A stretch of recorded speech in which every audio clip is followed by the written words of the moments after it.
Assalamualaikum warahmatullahi wabarakatuh. Saya Vina Alpiani, NPM 1915310687, mahasiswa Fakultas Social Science Universitas Pembangunan Pancabudi. Nah, di video sebelumnya saya menjelaskan bagaimana langkah-langkah pembuatan NPWP. Di video kali ini, saya akan menjelaskan bagaimana cara penginputan PPh 21 pada aplikasi ISPT. Sebelum kita masuk ke langkah-langkah penginputan PPh 21, terlebih dahulu kita harus mengetahui apa sih itu PPh 21.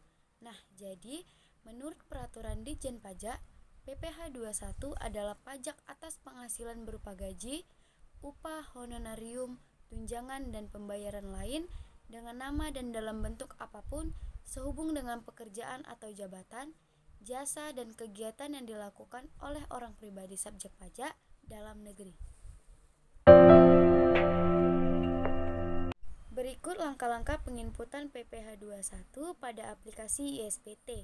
Yang pertama, siapkan dokumen yang berisi daftar pegawai perusahaan beserta perhitungan PPh 21-nya. Pegawai yang dimaksud yaitu pegawai tetap maupun pegawai tidak tetap, sesuai yang diatur di dalam peraturan perpajakan.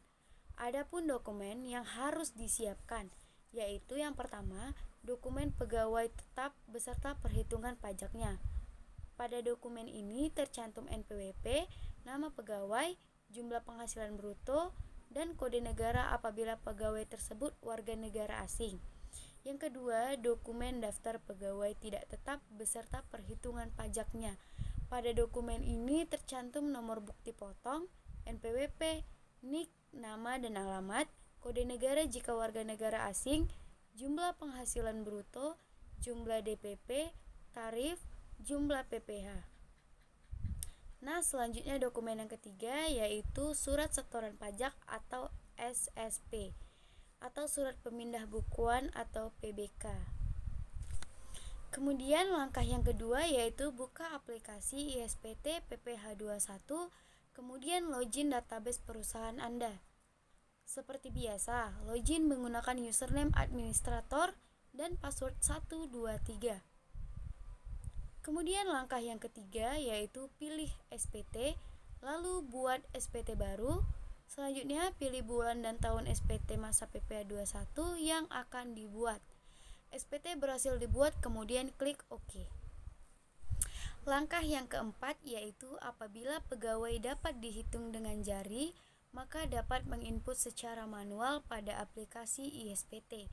Caranya yaitu pilih isi SPT, kemudian input SPT berdasarkan data pegawai.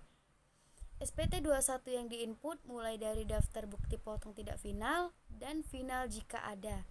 Kemudian klik daftar pemotongan pajak, lalu pilih satu masa pajak, kemudian input data dengan klik tambah. Kemudian apabila pegawai di perusahaan tersebut sangat banyak, caranya yaitu klik CSV, kemudian klik ekspor, bukti potong dan SSP. Selanjutnya pilih file yang akan diekspor yaitu pemotongan pajak bulanan untuk input daftar pegawai tetap dan bukti potong tidak final untuk input daftar pegawai tidak tetap jika ada. Perlu diketahui bahwa kode pajak pegawai tetap yaitu 2110001. Kemudian Anda bisa melihat kode objek pajak pada menu referensi, klik kode, selanjutnya kode objek pajak. Setelah input file ekspor pada Excel telah benar, kemudian pilih menu CSV, kemudian klik import untuk mengupload data ke ISPT. Lalu periksa kembali satu persatu setiap lampiran dan pastikan semua sudah terisi dengan benar. Tahap yang kelima yaitu input data pembayaran pajak yang terutang. Caranya dengan klik isi SPT, pilih daftar SSP atau PBK, kemudian tambah dan input data sesuai dokumen yang telah disiapkan. Kemudian tahap yang keenam, tahap yang terakhir, yaitu klik isi SPT, pilih SPT induk. Sesuaikan keterangan yang diminta pada SPT induk dengan informasi perusahaan Anda, kemudian simpan. Nah, jadi itulah langkah-langkah penginputan PPh 21 pada aplikasi ISPT. Sangat mudah untuk dilakukan. Jadi kita sebagai orang Indonesia yang baik dan bijak, kita harus taat akan pajak. Sekian dari saya. Assalamualaikum warahmatullahi wabarakatuh. Terima kasih.